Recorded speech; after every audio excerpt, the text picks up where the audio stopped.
नमस्कार प्रेक्षकांनो, लक्ष्मीच्या पावलांनी या मालिकेच्या आजच्या भागामध्ये आपल्याला पाहायला मिळणार आहे की अद्वैत आणि सरोज ऑफिसमध्ये बोलत बसलेले असतात. सरोज मात्र विचारत असते की अद्वैत काय ठरवलं आहे, मग तुझा निर्णय काय आहे डिवोर्स घेण्याबद्दल. अद्वैत सरोजला विचारत असते. या सर्व गोष्टींवरती त्यांचं डिस्कशन चालू असतं. सरोजला असं वाटत असतं की कला त्याच्या योग्यतेची नाही आहे, त्यामुळे सरोजला काही करून अद्वैतच्या मनातून कलाला काढायचं असतं आणि तिचा संसार तोडायचा असतो. अद्वैत म्हणतो की आई, तू जे बोलली आहे त्या बोलण्यावरती मी खूप गांभीर्याने विचार केला आहे आणि माझा असा निर्णय आहे की 60% मी निर्णय घेऊ शकलो आहे आणि आता फक्त 40% रिमेनिंग आहे, तर मी सांगेन तुला लवकरच. ती म्हणते ठीक आहे, माझा तुझ्यावर पूर्णपणे विश्वास आहे, जो काही निर्णय घेशील तो. इकडे आपण पाहत आहोत की वाळवण्यासाठी हळदी कुंकू कला लावत असते. हळदी कुंकू लावून नमस्कार करणार असते, त्यावेळी तिच्या हातातून हळदी कुंकवाचं पंचपाळ खाली पडतं आणि कुंकू सांडतं. तेव्हा तिला खूप मोठा धक्का बसलेला असतो. हे सगळं काय झालं आहे, अपशकुन तर घडणार नाही ना, काय घडायचं कारण आहे, हे सर्व प्रश्न कलाला पडलेले असतात. कला मात्र म्हणत असते की हे का घडत आहे, देवी यायचा काही वेगळा संकेत नाही आहे ना. अशा अनेक शंका कलाच्या मनात येऊ लागतात. कला विचार करत असते, तेवढ्या संगीता येते आणि म्हणते की काय गं कले, काय झालं. अचानक हे सर्व झालेलं पाहून मला कळत नाही आहे कशामुळे झालं आहे. संगीताई आई देवीला नमस्कार करते, म्हणू लागते की देवी आई, आता संकट तर नाही येणार ना. संगीता आणि कला बोलत असतात. कला म्हणत असते की आई, हे सगळं काय झालं आहे, का सांडलं आहे पंचपाळ, काही प्रॉब्लेम तर नाही ना होणार.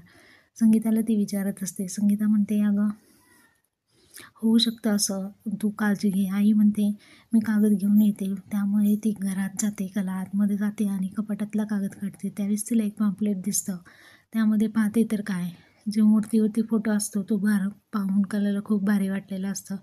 कला त्या फोटोकडे पाहत राहिलेली असते आणि म्हणत असते की हो, नक्कीच फोटो भारी आहे, छान आहे ही मूर्ती, असं कलाचं बोलणं चाललेलं असतं. कला म्हणत असते की खरंच ती मूर्ती ना खूप छान आहे. मूर्ती घेऊन कला बाहेर येऊ लागते. त्याचबरोबर संगीता मात्र तिथे असते. कला म्हणत असते आई, हे काय झालं आहे, किती सुरेख आहे मूर्ती, त्याच्या कारागिराने जे काही काम केलं आहे ते खरंच खूप भारी आहे. त्यासोबत जे पॉम्पलेट असतं ते मूर्ती अशा तऱ्हेने पूर्ण करणारा मूर्तिकार त्यांना हवा असतो, असं ते पॉम्पलेटवरती छापलेलं असतं. मूर्ती ज्या व्यक्ती बनवेल त्या व्यक्तीची त्यांना गरज असते, म्हणून हे पॉम्पलेट छापलेलं असतं. इकडे आबांनाही खूप काळजी वाटत असते की कपाट उघडतात आणि तो फोटो काढतात. कलाला जो भेटलेला फोटो असतो आणि आबांकडे जो असतो तोही सेमच असतो.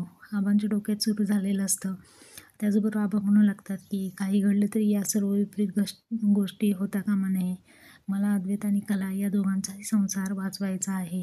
पूजेच्या वेळेस जी चूक घडलेली होती तेव्हा त्या पुजाऱ्याने दिलेले आशीर्वाद आहेत, शाप दिलेला आहे, तुमच्या घरामध्ये कोणाचाही संसार टिकणार नाही. त्यामुळे वेगळीच हुरहूर लागलेली आपल्याला पाहायला भेटत आहे. आबा म्हणतात अद्वैतच्या संसारावर संक्रांत येणार की काय, अशी भीती वाटू लागलेली असते. आबा ही मूर्ती पाहतात आणि म्हणतात की देवी आई, मला माफ कर, आमच्याकडून चूक झाली. त्याचबरोबर हे सगळं घडलं आहे. आबांचं बोलणं देखील सुरू आहे. अद्वैतला लवकरात लवकर सांगा म्हणून ते फोन करतात आणि विचारतात सगळं ठीक आहे ना, ऑफिसमध्ये काही टेन्शन तर नाही ना. अद्वैत म्हणतो